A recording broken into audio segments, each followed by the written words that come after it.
السلام علیکم ورحمۃ اللہ وبرکاتہ۔ الحمد للہ رب العالمین والعاقبۃ للمتقین والصلاۃ والسلام علی اشرف الانبیاء والمرسلین نبینا محمد وعلی آلہ وصحبہ اجمعین ومن تبعهم بإحسان الی یوم الدین، اما بعد۔ اعوذ باللہ من الشیطان الرجیم، بسم اللہ الرحمن الرحیم۔ وما آتاکم الرسول فخذوه وما نهاکم عنہ فانتہوا۔ وقال في مقام آخر اتبعوا ما أنزل إليكم من ربكم ولا تتبعوا من دونه أولياء قليلا ما تذكرون۔ وقال النبي صلى الله عليه وسلم من أحدث في أمرنا هذا ما ليس منه فهو رد۔ میرے بیان کا عنوان ہے بدعت کی قباحت۔ آج میں آپ لوگوں کے سامنے ایک بہت ہی اہم موضوع کے متعلق چند منٹ لب کشائی کرنا چاہتی ہوں۔ آج سنت کو مردہ کیا جا رہا ہے اور ہر طرف بدعت و خرافات کی بہتات ہے۔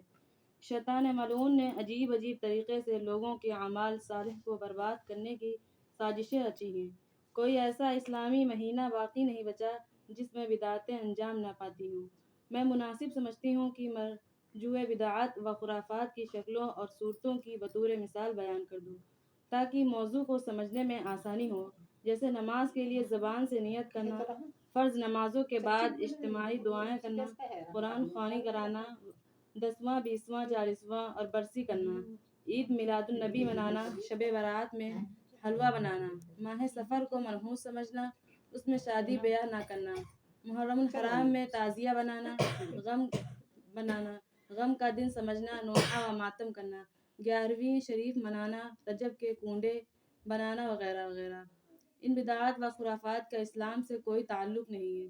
اسلامی تعلیمات اور بدعات و خرافات کبھی کسی ایک جگہ اکٹھا نہیں ہو سکتی ہیں۔ آج ہم ان بدعاتوں کو انجام دینے میں بڑی محنت و تکبر کرتے ہیں اور سنت سے دور بھاگتے ہیں۔ یاد رکھیے، کوئی بھی عمل بظاہر کتنا ہی اچھا ہی کیوں نہ ہو اور اس کو کرنے والا کتنا زیادہ ہی کیوں نہ ہو، اگر وہ عمل سنت کے خلاف ہے تو وہ عند اللہ مقبول نہیں ہوگا۔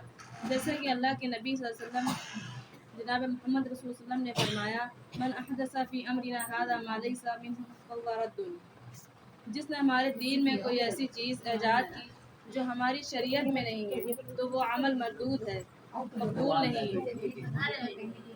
اسی لیے قبول اعمال کے لیے دو بنیادی و اساسی مرکزی شرطیں ہیں۔ نمبر 1 ایمان و اخلاص، نمبر 2 نبی کریم صلی اللہ علیہ وسلم کا طریقہ سنت۔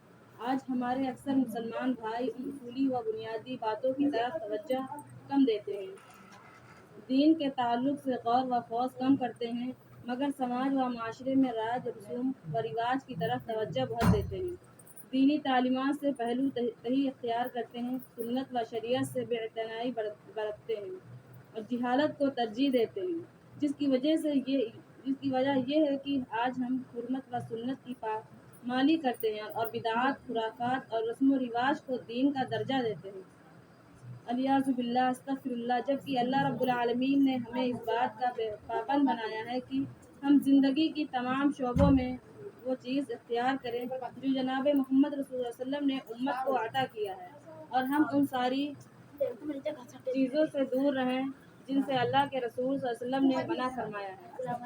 جیسے کہ اللہ رب العالمین کتاب مقدس میں ارشاد فرماتا ہے، وما آتاکم الرسول فخذوه وما نہاکم عنہ فانتہوا۔ جو رسول صلی اللہ علیہ وسلم تمہیں دیں اسے لے لو اور جن چیزوں سے روک دیں ان سے باز آ جاؤ۔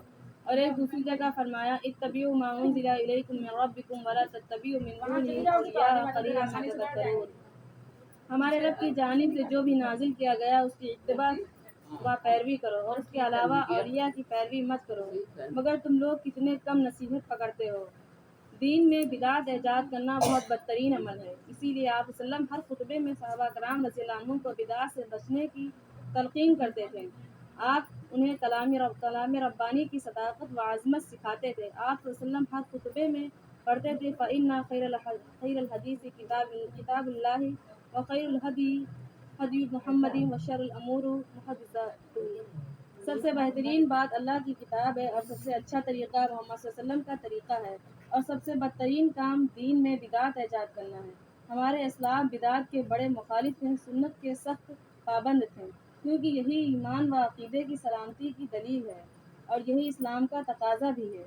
امام مالک رحمۃ اللہ علیہ کی مجلس میں ایک شخص آیا اور پوچھا کہ اللہ تعالیٰ عرش پر کیسے مستوی ہیں؟ تو امام مالک رحمۃ اللہ علیہ نے جواب دیا کہ عرش معلوم ہے اور مستوی ہونا کی کیفیت مجہول ہے، مگر یہ بات کتاب و سنت میں موجود ہے، ہم اس پر یقین رکھتے ہیں، ایمان رکھتے ہیں اور اس پر ایمان لانا واجب ہے۔ اس کے متعلق بحث و جستجو کرنا، تحقیق و تفتیش کرنا یا بیجا اعتراض کرنا بدعت ہے۔ پھر امام مالک رحمۃ اللہ علیہ اس سائل پر سخت غضبناک ہوئے اور اسے اپنی مجلس سے بھگا دیا اور کہا کہ یہ بدعتی ہو گیا۔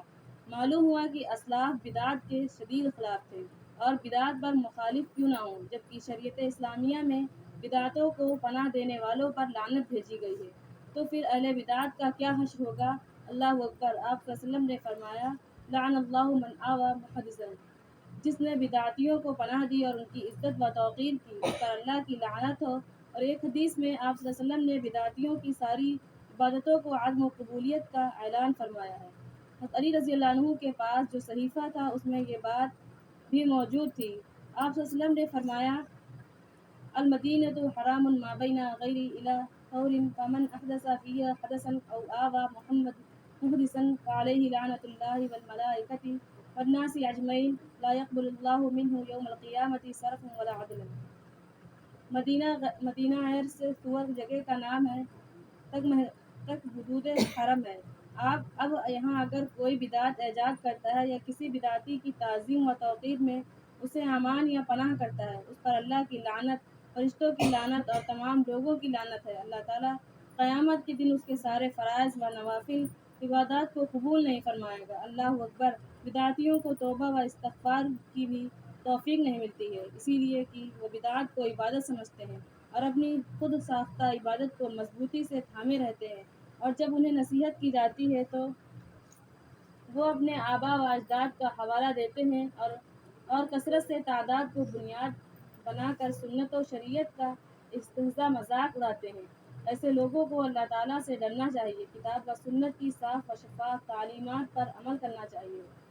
اللہ کے نبی صلی اللہ علیہ وسلم نے بدعتیوں کے لیے بہت سخت وعید سنائی ہے کہ بدعتیوں کو حوض کوثر سے محروم کر دیا جائے گا اور دھتکار کر وہاں سے بھگا دیا جائے گا۔ آپ صلی اللہ علیہ وسلم نے فرمایا، کچھ لوگ حوض کوثر پر آئیں گے تو فرشتے ایسے لوگوں کو بھگانے لگیں گے، تو میں فرشتوں سے کہوں گا، آنے دو، یہ بھی میری امت کے لوگ ہیں۔ تو فرشتے جواب دیں گے، انک لا تدری ما احدثوا بعدک، آپ نہیں جانتے کہ انہوں نے آپ کی وفات کے بعد شریعت میں کیا کیا گل کھلائے تھے۔ ان لوگوں نے آپ کی شریعت کو بدل دیا تھا، طرح طرح کی بدعتیں ایجاد کر لی تھی۔ تو آپ کہیں گے، سحقا سحقا لمن غیر بعید، دور ہو جاؤ، دور ہو جاؤ وہ لوگ جنہوں نے میرے بعد بدعتیں ایجاد کر لی۔ خلاصہ کلام یہ ہے کہ بدعت ایک مذموم اور قبیح عمل ہے اور بدعتیوں کے لیے دنیا و آخرت میں ہلاکت و بربادی ہے۔ بدعتی کی کوئی عبادت قبول نہیں ہوتی اور ایسے بدنصیبوں کو حوض کوثر کے جام سے بھی محروم کر دیا جائے گا۔ لہذا اگرچہ انہوں نے اپنی بدعتوں کو نبی کی سنت اور کار ثواب سمجھ کر کیا ہوگا، معلوم ہوا کہ بدعت ہمارے لیے نہ تو دنیا میں نفع بخش ہے اور نہ ہی آخرت میں، بلکہ کار عبادت اللہ اور اس کے رسول کی ناراضگی کا سبب ہے اور اس میں ہر دو جہاں میں خسارہ ہی خسارہ ہے۔ لہذا ضرورت اس بات کی ہے کہ ہم بدعت و خرافات کے خلاف برسر پیکر رہیں، سنت کو زندہ کریں، کیونکہ جب کوئی سنت مردہ ہوتی ہے تو اس کی جگہ ایک بدعت سر اٹھاتی ہے۔ اللہ تعالیٰ سے دعا ہے کہ ہم تمام مسلمانوں کو سنت کی اہمیت و عظمت اور اس کے مقام و مرتبے کو سمجھنے کی توفیق عطا فرمائے اور ہمیں بدعت و خرافات کی غلاظت و نجاست سے محفوظ و مامون رکھے۔ آمین تقبل یا رب العالمین۔ وما علینا البلاغ المبین۔ السلام علیکم و رحمۃ اللہ وبرکاتہ۔